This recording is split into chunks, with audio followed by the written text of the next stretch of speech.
Without a healthy mind, being truly happy and at peace is hard. The good news is therapy works. But what is therapy exactly? It's whatever you want it to be. Maybe you're not feeling motivated right now and would like some tools to help. Or maybe you're feeling insecure in relationships or at work, not dealing well with stress. Whatever you need, it's time to stop being ashamed of normal human struggles and start feeling better because you deserve to be happy. And now you don't have to worry about finding an in-person therapist near you to help. BetterHelp is customized online therapy that offers video, phone, and even live chat sessions with your therapist, so you don't have to see anyone on camera if you don't want to. It's much more affordable than in-person therapy, and you can start communicating with your therapist in under 48 hours. Join the millions of people who are seeing what online therapy is really about. It's always a good time to invest in yourself because you are your greatest asset. And a special offer to ImmaLetYouFinish listeners, you can get 10% off your first month of professional therapy at betterhelp.com/ImmaLetYou, ImmaLetYou.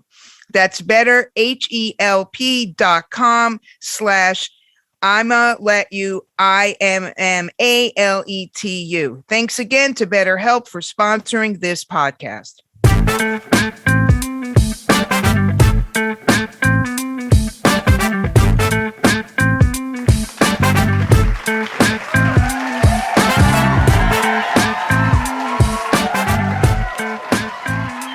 Hey, everybody. It's ImmaLetYouFinish, show number 105. You know how you know it's hot?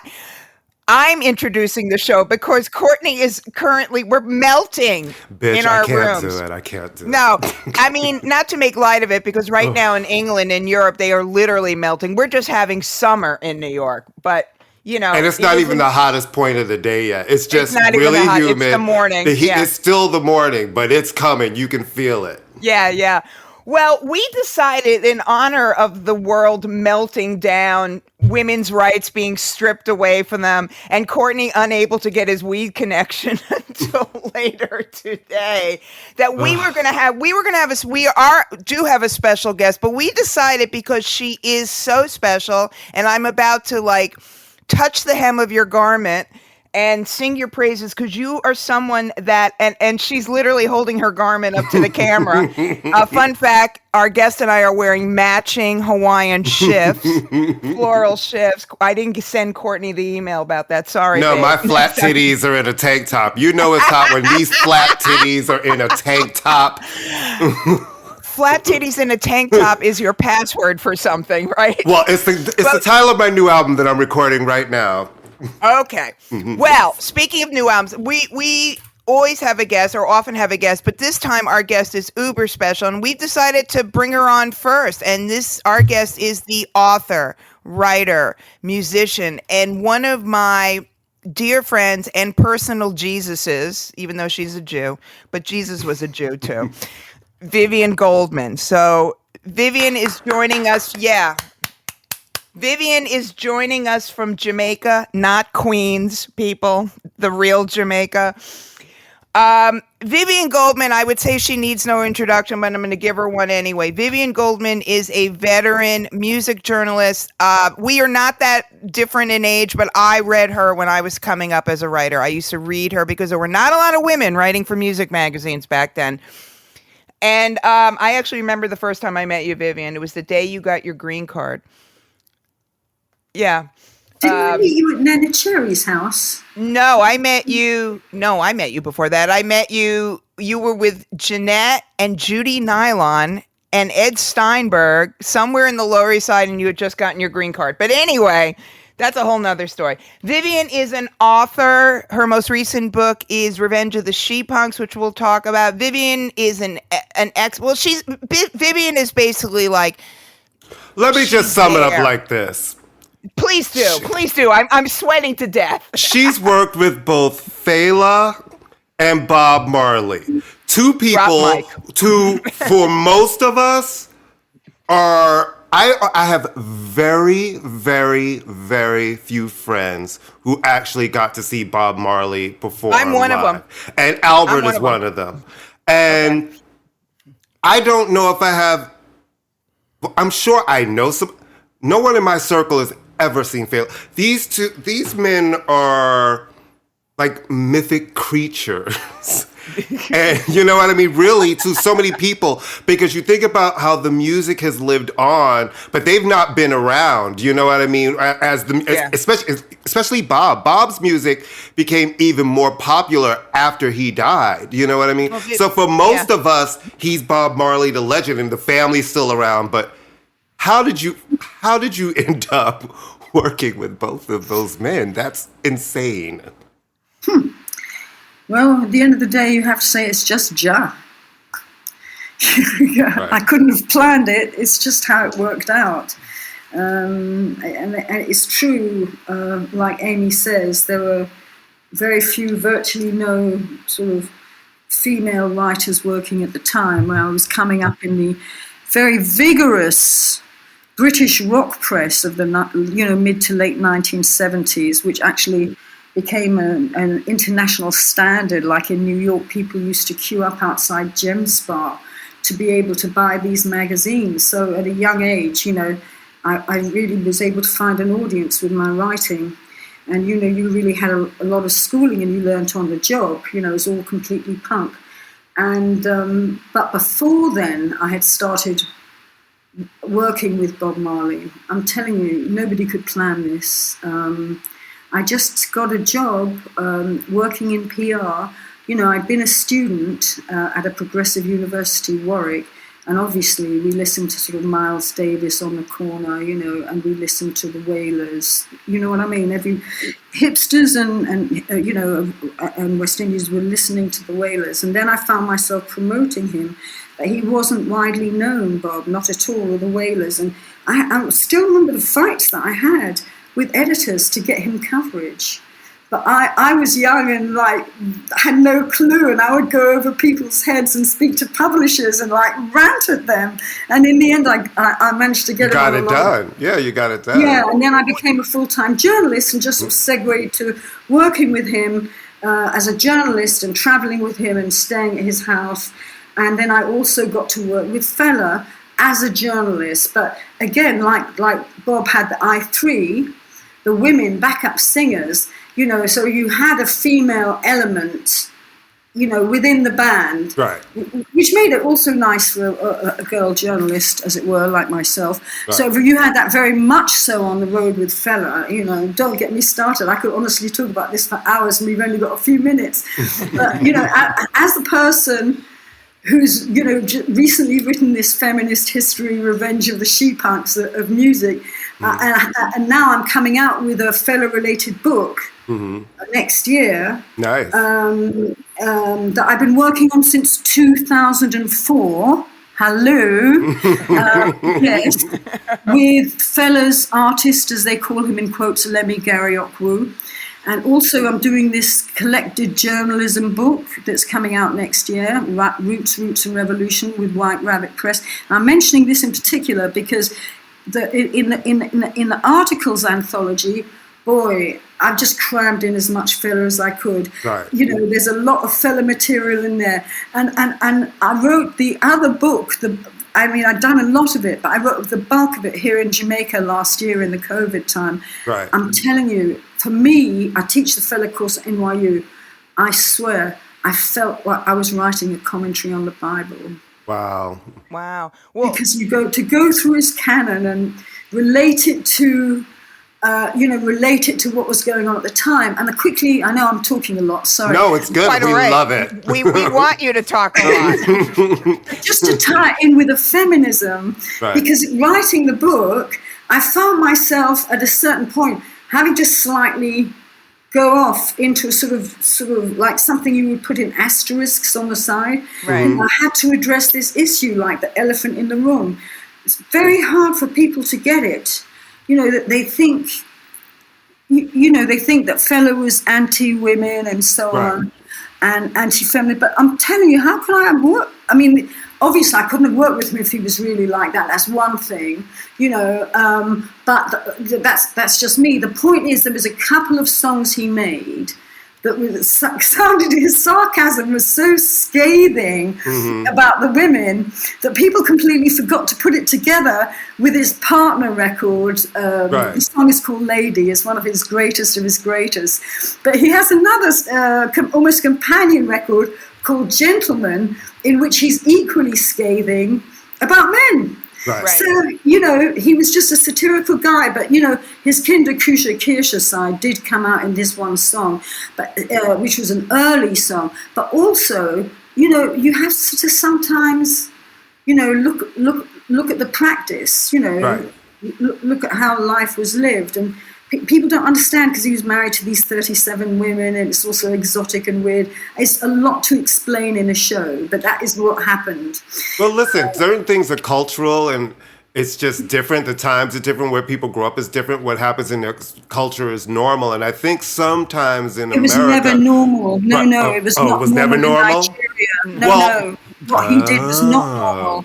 Because normally... you have your 4 wives, right? Or you don't have. Well, I knew there was multiple, so you can't have going over 4 is kind of in the Muslim and in the polygamy. I guess but it was very unusual in that era to have as many. It was like unheard of, really. But he was making a point. Now, to put it all in context, you'll probably have to read my book. But I just wanted to pipe up here to say that he gave a lot of women job opportunities. He gave a lot of women job opportunities and careers, And Bob was also an old school guy, when you came down to it. Honestly, I remember once going to interview for a big interview, and I specially got a Laura Ashley dress because I knew he would love it with red and yellow stripes. And he was like, oh, look at Vivien when she sort of cleans up. I'm trying to imagine you and Laura Ashley first off. I'm just trying to make that image. Yeah, it was these red and yellow stripes. Okay, so, all right. A lot of our heroes are complicated. That's the thing that people don't realize. We're all complicated, right? A lot of our heroes, people that we might idolize, have some shit that sometimes you might be like, Well, people, Yeah. Viv, I just wanted to. I had seen Marley when I was in high school at the Beacon. I will swear to this day that the Temptations were the opening act, but I'm not 100% positive. But that would make sense. And then, but my real introduction to reggae was via punk rock, because when I started becoming involved in the punk rock scene in San Francisco, I had a roommate who turned me on to 2/7's Clash and turned me on to, the Clash were covering, and so reggae was never as embedded in the culture in the United States the way it was in England. You turned me on to Ken Booth, actually. But I wanted to know if you could just talk a little bit about that, because there was a real spillover between punk and reggae. I mean, they were, you would think on surface, they have nothing to do with each other, but you really examined that sort of Venn diagram. I think the principles are the same to me. They kind of have the same principle. Certain revolutionary aspects. Well, that was really, as the French say, ma formation culturelle, was being embedded at the heart of what Bob Marley called the punky reggae party, and involved in the birth of Rock Against Racism, the truly independent anti-racist movement. There was a mass movement for the people, truly, I teach about it now, and I did, if anybody wants to know more, I mean, to be honest, I do write about it quite extensively in my book, The Book of Exodus, The Making and Meaning of Bob Marley and the Wailers, Album of the Century, and also I have several articles from the time in this forthcoming.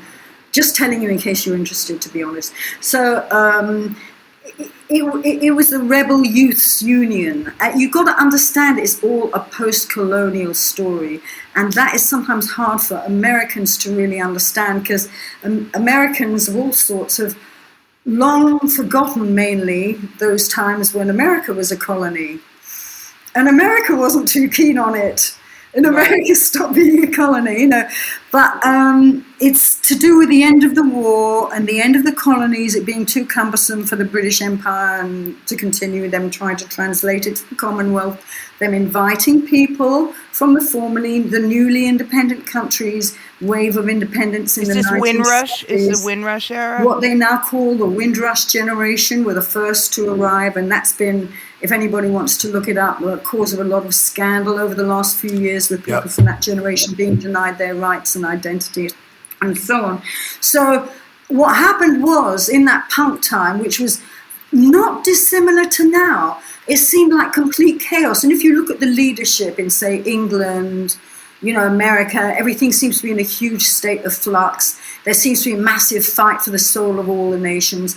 And that's what it was like. Very similar to now. A lot of strikes, unusually hot summers, and basically anarchy and running amok. So the rebel subcultures of the streets were the punks and the young dreads, because Rasta, despite its Old Testament overtones, it was also a liberation movement. It was breaking away from this, white-ocentric perception of other faiths. I remember Bob saying to me, because he'd gone to church as a child and stuff, I remember saying to him, Haile Selassie, who's the deity within Rasta, everybody says he's a terrible dictator and so on. And he looked at me sort of almost slightly dumbfounded. He said, well, do you expect me to worship a white god? So they understood, because the way Christianity was projected in the colonies, it was used, poor old Christ, it wasn't his fault. It was used as a tool of the plantation owners and the slave masters. So Rasta was really a big liberating force. And guess what? Same thing for Fela.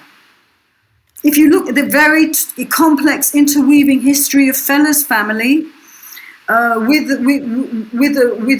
basically white Anglo churches like the Anglican Church, like his family, his forebears were involved in, doing a liturgy, in translating it into Yoruba and so on. They were major figures in the establishment. So just as Bob took to Rasta, Fela became ever more involved in very, very deep African science. And that was really almost the arc of his life. To at the end of his life, when he really wasn't well, he was almost a recluse and just totally committed to spirituality, to African spirituality. On the side of the stage in the shrine, his club, you had a shrine. Right. Where they would worship before they went on stage, which include, anyway, I could talk for hours. That's some relationship. But you could also, I could always feel that in Fela's music. There's something very visceral and tribal as a black man when I hear his music that is so familiar from the deepest pits within me. I understand it. I feel it. The way my body moves to it. The relationship I have to it. Even when I discovered Bob Marley's music really young, there was something about it, like from the first time I heard it, because I heard Bob in New York, I heard everything growing up here. I just heard everything. And, because growing up in Queens, like that, I grew up in Queens that, I was raised partially in Brooklyn, and we moved to Queens when I was in the first grade to Queens. And, that was when all of the black middle class people, newly middle class families buying homes. So there was a lot of kids from different islands and stuff. So all of that music and from Africa was very present. But it felt familiar even from the first time I heard it. I was like, this is part of me. It's the same way I felt the very first time going to my Aunt Geraldine's house, and she had Grace Jones records. And I picked up a Grace Jones record. And even though I'd heard her songs on the radio, because back then BLS, Frankie Crocker would play the songs, I looked at her and she was so familiar.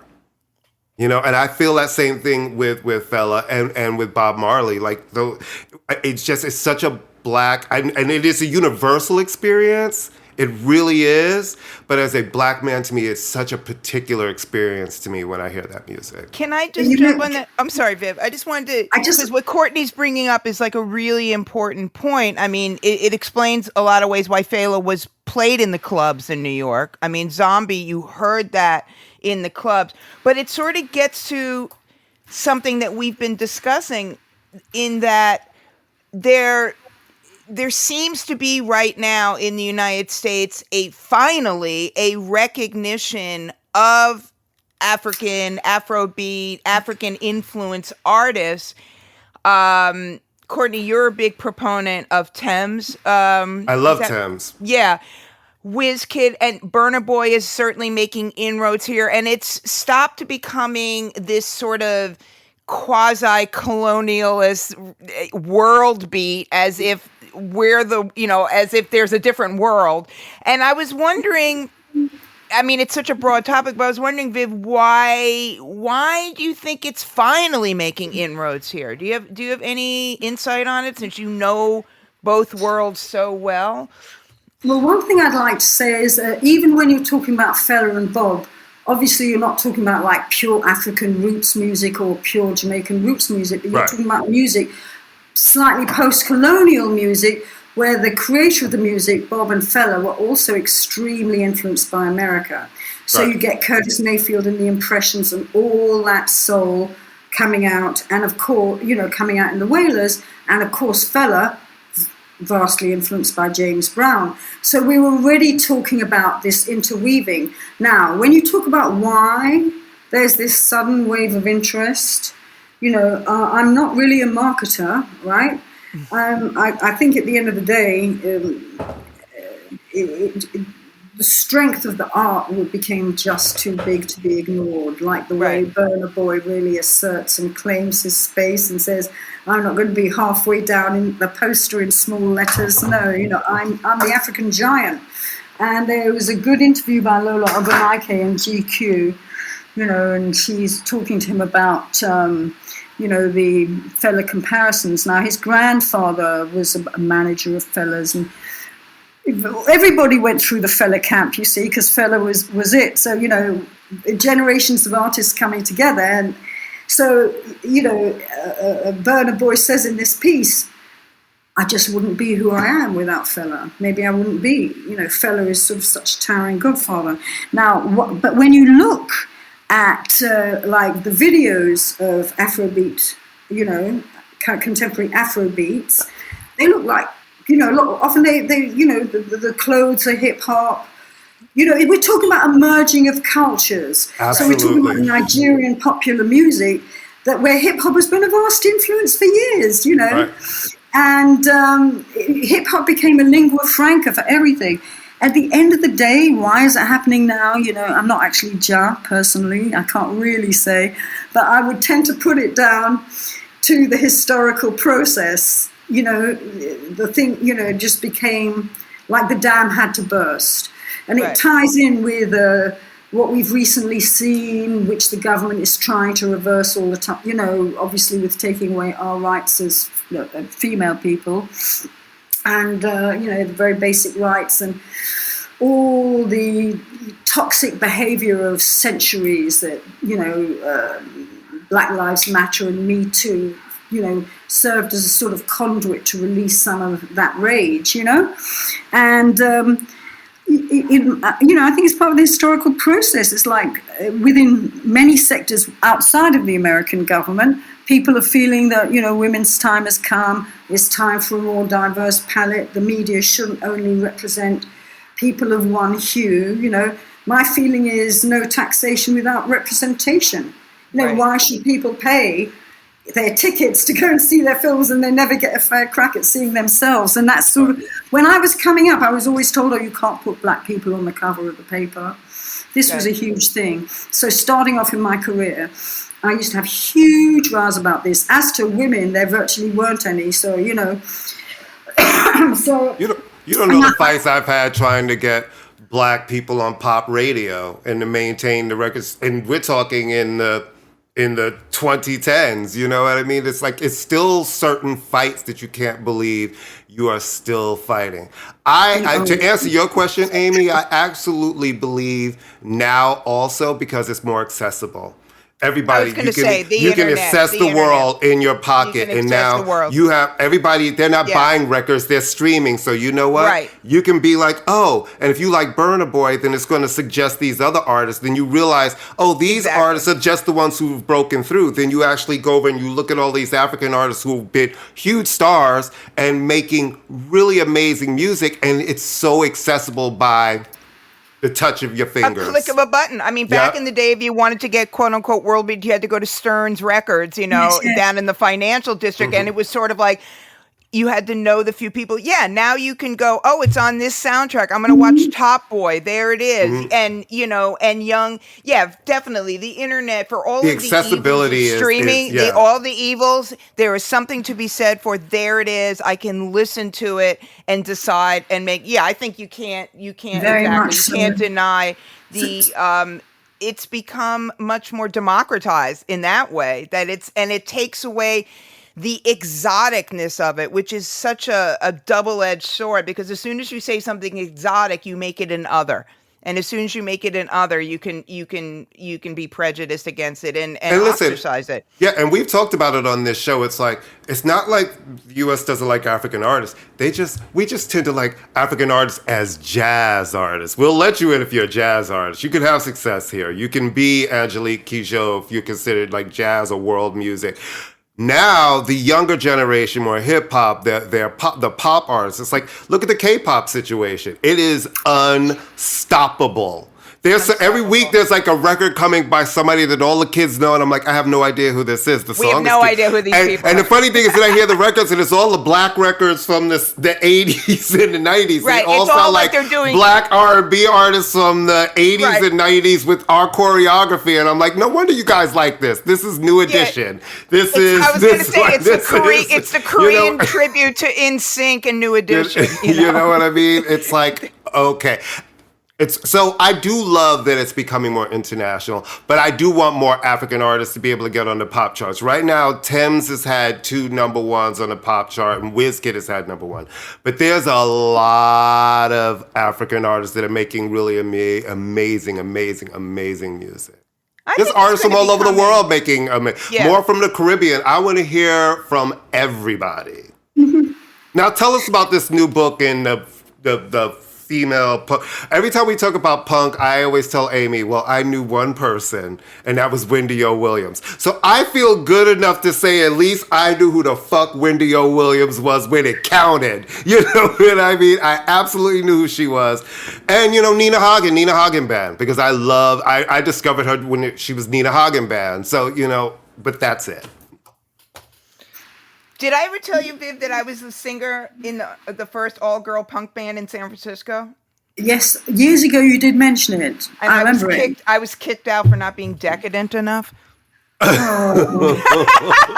You're always ahead of your time. Are you straight edge? What the fuck did they want you to do? Edge? I don't know. They said I hung out with that. My friend was a hippie, which is hilarious because he ended up being in working with all these underground queer acts. But anyway, yes, I digressed. But I just thought I was man. And thanks, guys. I became a drug addict. I hope you're happy.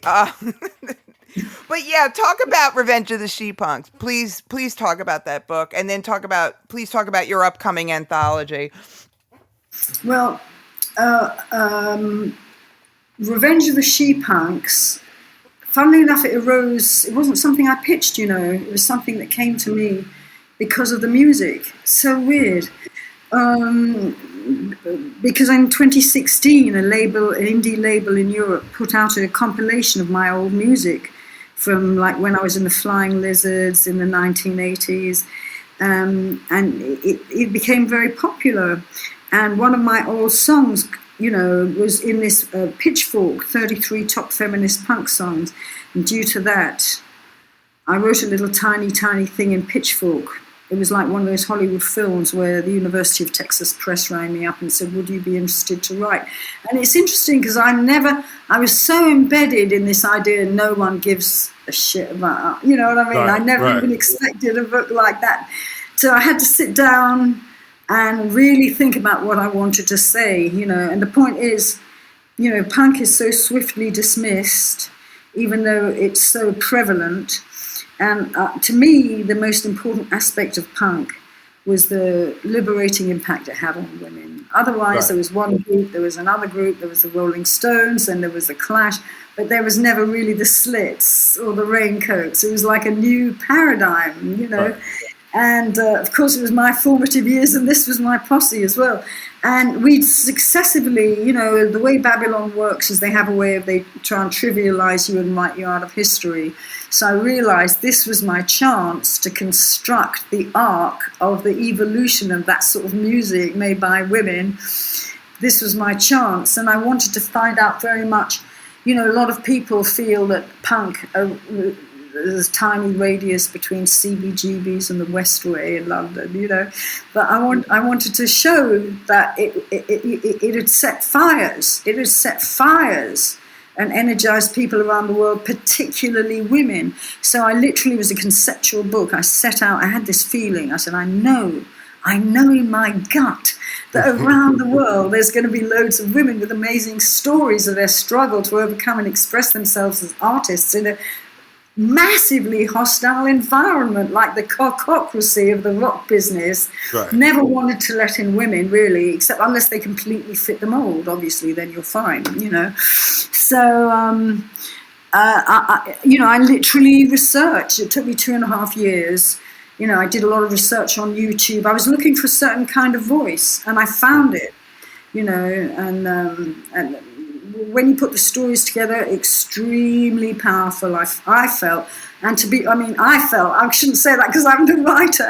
I'm so embarrassed, you know. No, but you should feel good. Listen, I found it extremely powerful. But you should feel, because if you're putting something out there that's telling an important story, I think it's important for you to really feel good about it. You know what I mean? Because then that gets other people excited when they hear that and be like, well, now I want to read this book. I do. First of all, are you writing an autobiography? Because I feel like you're like, you have to, just talking to you right now, I'm hearing all this. It's like, okay, I was in a band. They called me up because of these songs. I wrote this, but that has to all go someplace. Or there needs to be a movie about you, but you can't let them cast anybody fucked up to play you.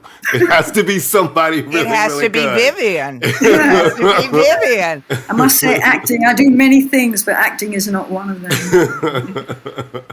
So this book is out now, right? This is... Oh, yeah, that book came out a couple of years ago, pre-COVID, so I was lucky to get to promote it.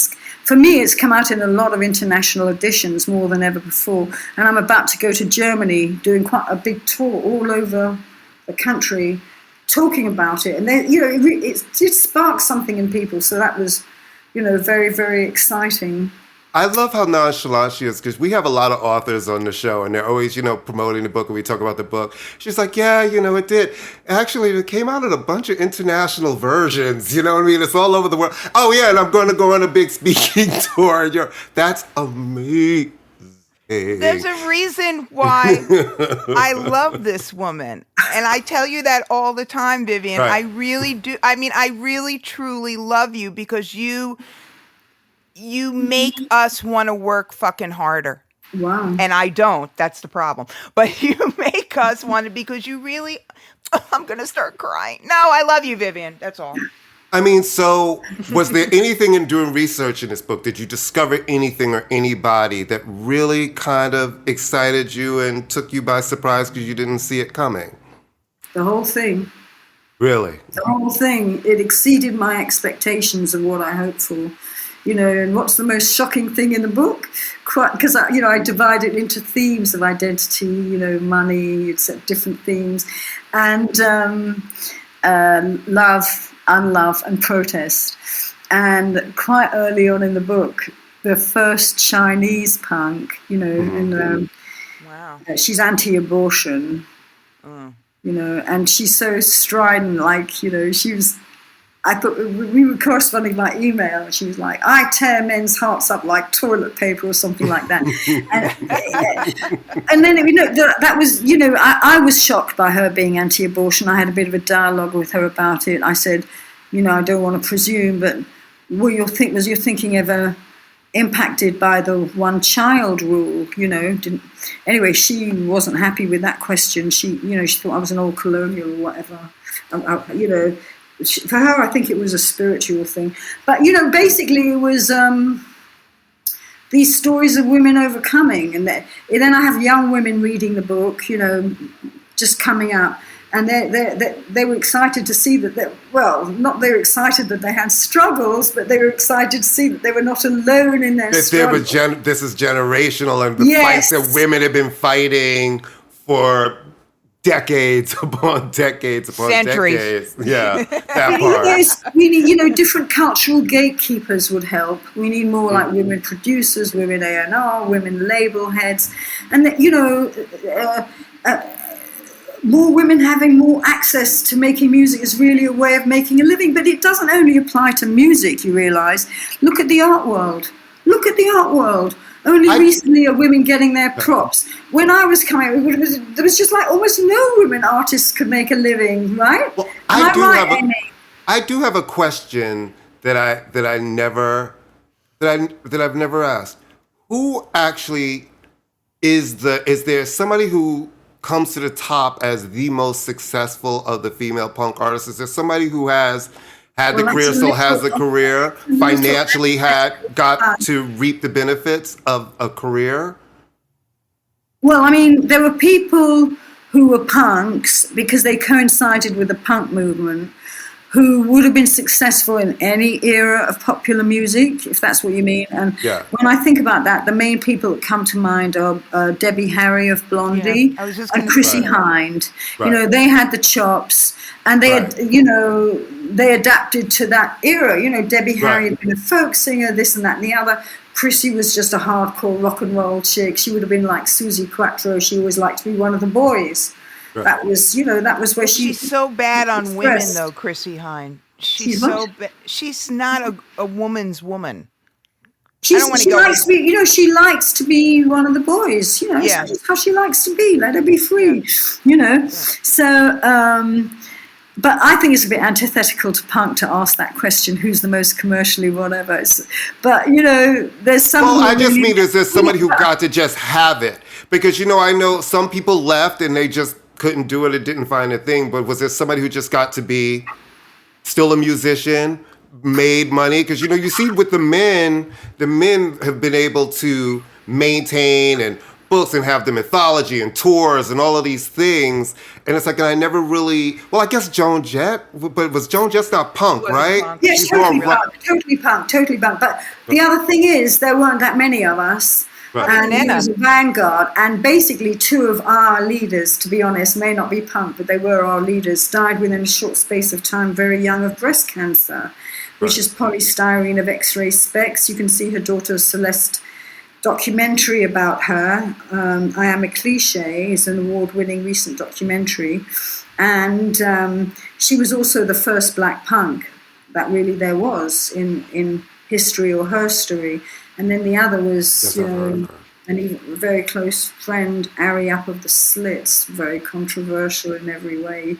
She had dreadlocks, and I remember I was teaching at NYU, and one of my students was a young woman of Caribbean descent who was totally, this was even some years ago, totally freaked out cultural appropriation of a white woman wearing dreadlocks in the 1970s. But the thing is, Ari was actually a Rasta. So I had to explain to the girl, like, Bob Marley belonged to the 12 tribes of Israel. If you were into Jah, you can be any race.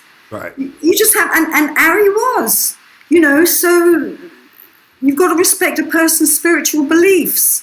Absolutely. So, but yes, anyway, this is another story for another show, because I saw that Gwen Stefani got ripped apart for wearing braids or something. Yeah, the other day, something. Yeah. Yeah, Well, I think people think that, they look at her as tricky because, she had the Asian influence before and the Harajuku girls. And so now that everybody's very sensitive, it's like if you're influenced by a culture and you kind of put some of that in your art, people start to scream cultural appropriation. Well, she started in a ska band, though. I think they're wrong. I think it's about empathy. Art is about empathy and helping people understand each other. And you've got to also look at the work. This is a long-running debate. Yeah. At the end of the day, it comes down to capitalism. Right. It comes down to people getting paid for their work. And I think that a lot of talk about cultural appropriation, sometimes it should be direct, like know your enemy. The other artist is not necessarily your enemy. Right. You know, you have to sort of work together to create more equitable conditions, because people are upset because they never had a chance for a crack at the system and never got paid equally. That's the problem, because art, look, you know, is always about, like, you know, look at African art. You see this is such a long debate, and it's so easy to get quoted out of context. So listeners, do not quote me out of context, or I'll be really upset, because this is a super long, sensitive debate. We could have a whole show about it. And there's so much nuance, and people lose the nuance in this conversation. They take all of the nuance out. And I do believe when you start to, if you're a person who starts really being exposed to different cultures and different people, and you start to travel, especially artists, I don't care what your discipline is. I don't care if you're a painter, if you're a writer, traveling around and spending time in different places and different cultures starts to inform your art. And if you're inspired, I think you're allowed to be inspired. People have to stop immediately jumping to cultural appropriation. It's like, not everything is that, and you water down the real cultural appropriation by throwing that tag on everything. If you look at the history of music, there's always been a flow in music. For a start, the Moors from Africa controlled so much of Europe in the early days that everywhere you go, you get aspects of Africa, but embedded way before pop music or recorded music existed. You know, You hear echoes of Irish sea shanties in reggae. You know, anyway, this is such a huge debate, but it shows how interesting it is talking on this show. We should probably be quiet now before we talk about. But it's so the getting its due, and people are.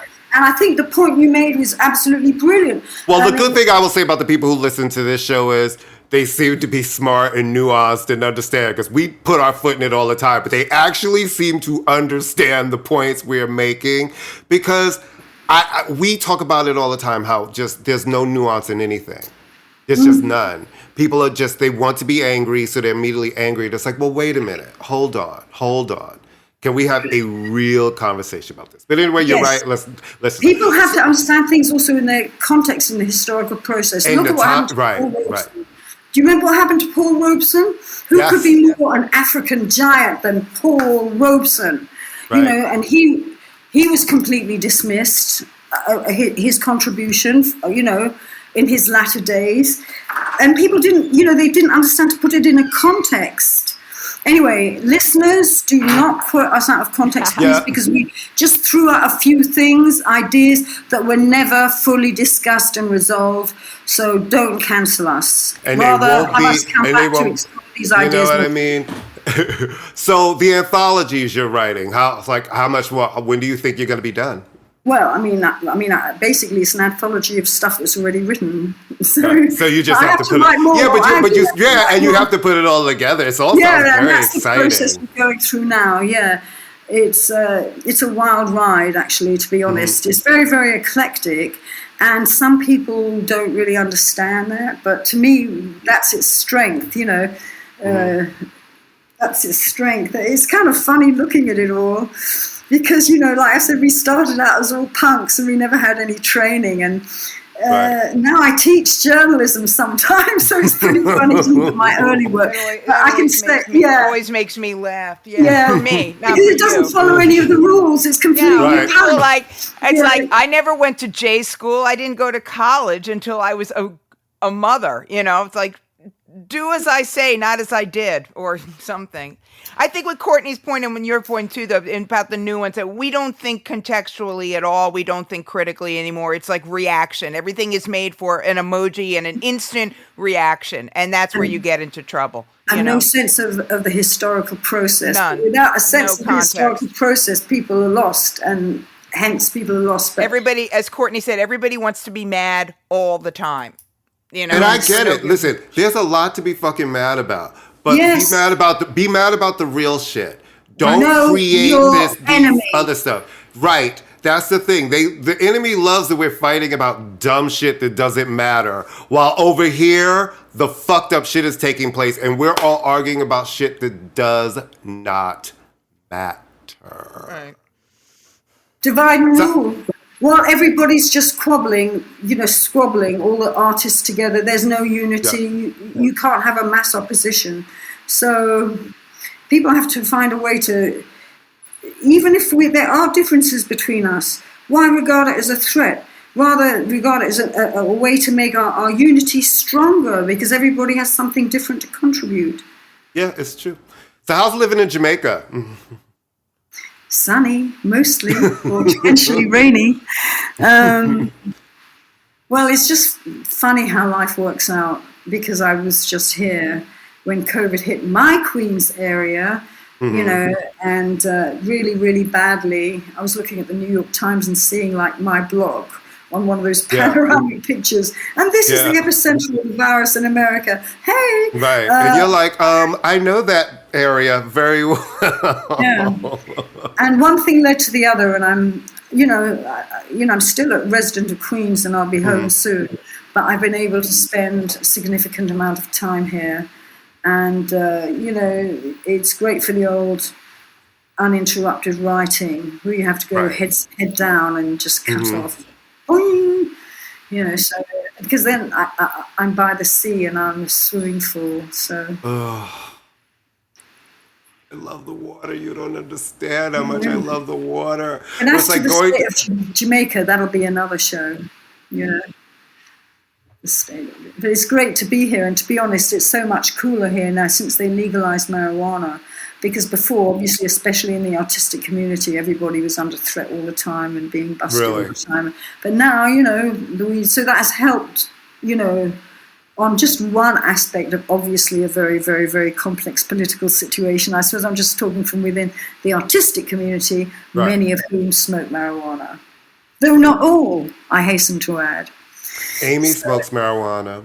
Amy no, everybody smokes marijuana. No, she does not smoke marijuana. And some big reggae people smoke marijuana. Amy heard it was a gateway drug, so she decided just to skip ahead.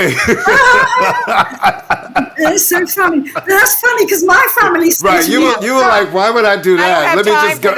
I was in like a quasi-cult group. We had to give up smoking weed. No, seriously, that's another show. And I said, you know what? I don't have time for this shit. I'm going ahead to the next phase. I'm sorry. No. We're not skipping past that. You were in a cult? I was in a group. I was quasi.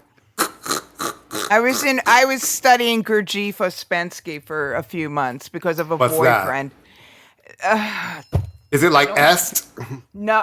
Well, I can't even, I only did it because my boyfriend at the time was into it and he was very involved in it. And the leader of the study group, said, either bring her with you or break up with her because she keeps asking too many questions. Bring her with you. And I would go and wake up every morning at 5:00 and read Tales of Beelzebub and oh my God. It's a lot. Robert Fripp, Daryl Hall, Peter Brook, the late Peter Brook. It's a lot. It's a lot of very interesting stuff in it. But at 18 years old, a year out of high school, I was not equipped to do that. I just wanted to have cute boyfriends and smoke weed and drink. I might be more equipped now, and that's all I'll say about that. Well, Vivien, thank you so much for coming on the show with us today. Oh my God. Don't use that as the poll quote, Courtney. Oh, no. And then I was in so a cult. done. It was so... You're toast, bitch. It's toast. That is so the poll quote. Are you kidding? That is gold. It's like, remember that time when Amy was in a cult? You know what I mean? I like to rephrase it as an intellectual exercise rather than a cult. I didn't have to shave my head, and I was free to do what I wanted. I remember I had a cousin who was in NYPIRG in college, and everybody was like, "You're a communist." It was that was my adjacent to someone in NYPIRG. I don't even know, but anyway, Amy. Take us out. All right, everybody. This has been ImmaLetYouFinish. Vivien, Thank you so much. Thank you so much. Thank you so much for inviting me. We've had a very vigorous chat. I just hope we're not quoted out of context. Oh, no. We are the context people. Courtney, Yeah. Can you give our call letters, please? Because you got that. Someone told me you sound like a radio DJ, and I love that. Oh, really? Thank you so much. And this radio DJ accepts all tickets to the Pet Shop Boys. All tickets to Pet Shop Boys. I'm working on it. Guys, thank you so much for listening to us on the Pantheon Podcast Network, where you can hear us every Thursday, along with over 70 amazing music shows. They have a really good one right now about the beginning, the early days of cable, Doug Herzog, that I'm listening to. It's really, really, really, really good stuff. Then you know where we are. We're on iHeart. We're on Deezer. We're on Spotify. We're on Apple. We're on Google. We're on Amazon Music. We're in your mother's living room. We're in your father's couch. We're at the weed dealer's truck. We're everywhere. So you also know that you can chat with us on Facebook because you're all old like us at ImmaLetYouFinish. For you young people, we're on the TikTok at ImmaLetYouFinish podcast. We're on the TikTok. We're also on the Instagram at ImmaLetYouFinish NY.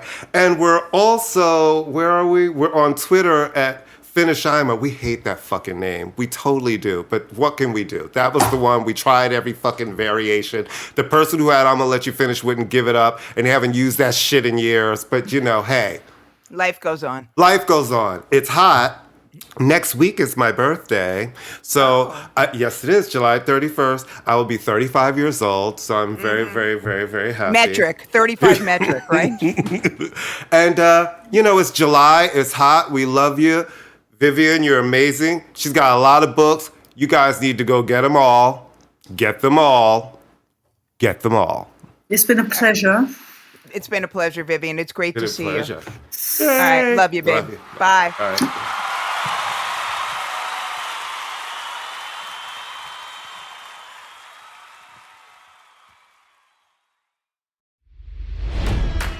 It's NFL draft season, and that means it's time to start thinking about fantasy football. FantasyPoints.com features industry-leading experts and prognosticators using proprietary hand-charted data to help you score more fantasy points. FantasyPoints.com is the place to go for whatever kind of fantasy football you play. Whether you play fantasy football, daily fantasy sports, or do a little bit of everything, Fantasy Points has the meticulously researched content to guide you to victory. And why wait for the fall? Fantasy Points also covers the new spring football league, the UFL. Join the guru, John Hansen, Scott Barrett, Joe Dolan, and other massive names in the fantasy football universe with an exclusive offer. Use code Pantheon for 15% off any Fantasy Points package, including the all-in package, with access to every article, tool, and data nugget that Fantasy Points has to offer. That's FantasyPoints.com and code Pantheon for 15% off at Fantasy Points. FantasyPoints.com, code Pantheon. Score more fantasy points.